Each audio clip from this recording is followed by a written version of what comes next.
উন্নত বিশ্বে দেখা গেছে যে প্রতি হাজারে ৮ থেকে ১০ জন শিশু জন্মগত হৃদরোগ নিয়ে জন্মগ্রহণ করে থাকে, কিন্তু বাংলাদেশে গবেষণাগুলো হয়েছে তাতে দেখা গেছে যে এর সংখ্যা আরও বেশি। বাংলাদেশ মেডিকেল বিশ্ববিদ্যালয়ের শিশু কার্ডিওলজি বিভাগ পরিচালিত এক গবেষণায় দেখা গেছে যে এই হার প্রতি হাজারে প্রায় ১৮ জন।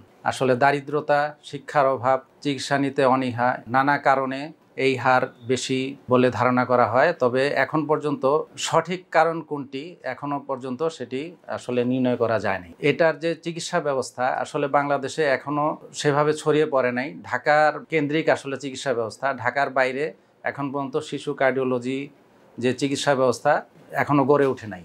ঢাকার মধ্যেই অল্প কয়েকটি সেন্টারে চিকিৎসা দেওয়া হচ্ছে, হাতে গোনা ৪ থেকে ৫টি প্রতিষ্ঠানে শিশু হৃদরোগীদের চিকিৎসা দেওয়া হয়ে থাকে। এর মধ্যে বাংলাদেশ মেডিকেল বিশ্ববিদ্যালয় অন্যতম।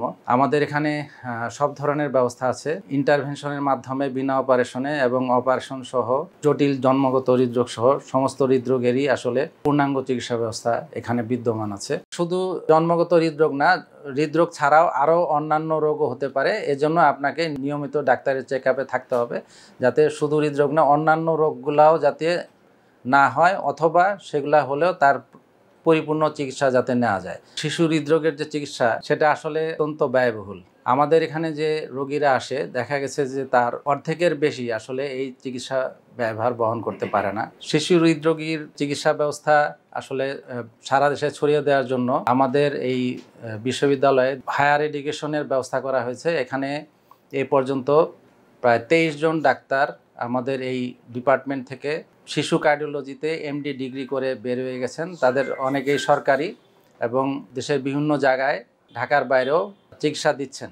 উন্নত বিশ্বে যেসব চিকিৎসা দেওয়া হয় বিনা অপারেশনে, অর্থাৎ হার্টের ছিদ্র বন্ধ করা ডিভাইসের মাধ্যমে, এছাড়া বাল্ব, সরু বাল্বকে বড় করা, স্টেন্টিং করা, সবই আমরা আসলে এখানে করছি এবং আমাদের এই যে চিকিৎসা ব্যবস্থা উন্নত বিশ্বের যে কোনো জায়গার সমকক্ষ। এছাড়া দেখা গেছে যে আসলে ইন্টারভেনশনের মাধ্যমে সব রোগীর চিকিৎসা করা যায় না, প্রায় অর্ধেক রোগীরই সার্জারি করার প্রয়োজন হয়।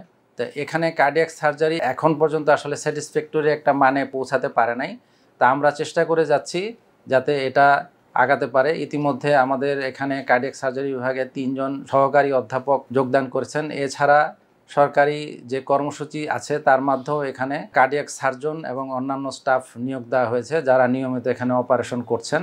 জন্মগত হৃদরোগ হলে আপনারা ঘাবড়াবেন না, কারণ এই রোগের সব চিকিৎসা ব্যবস্থা বাংলাদেশেই এখন আছে। আমাদের এই বিভাগে প্রতি বছর গড়ে ৩০০ থেকে ৩৫০ রোগীর ইন্টারভেনশন আমরা করে থাকি এবং সার্জারির মাধ্যমে প্রায় ২৫০ রোগীর সার্জারি এখানে নিয়মিত করা হচ্ছে প্রতি বছর।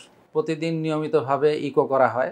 আউটডোরে ৩০ থেকে ৪০ জন রোগী আসে, যাদের ইকো আমরা করে থাকি। ইন্টারভেনশন ছাড়াও কার্ডিয়াক ক্যাথ করা হয়, যেগুলো ডায়াগনস্টিক কার্ডিয়াক ক্যাথ, সেটাও এখানে বছরের ৩০০-৪০০-র উপরে আসলে আমরা কার্ডিয়াক ক্যাথ করে থাকি। বাংলাদেশে যেহেতু জন্মগত হৃদরোগের হার উন্নত বিশ্বের তুলনায় বেশি, সেজন্য আমাদের এই হাসপাতালেও আসলে জন্মগত হৃদরোগের সংখ্যা দিনে দিনে বৃদ্ধি পাচ্ছে। আপনারা ঘাবড়ে না গিয়ে প্রথম কথা হচ্ছে যে জন্মগত হৃদরোগ যাতে না হয় সে ব্যাপারে প্রিভেনশন নিতে হবে এবং যদি হয়েও যায় তাহলে দ্রুত আমাদের কাছে চলে আসতে হবে, যাতে এর পূর্ণ চিকিৎসা আপনারা পান।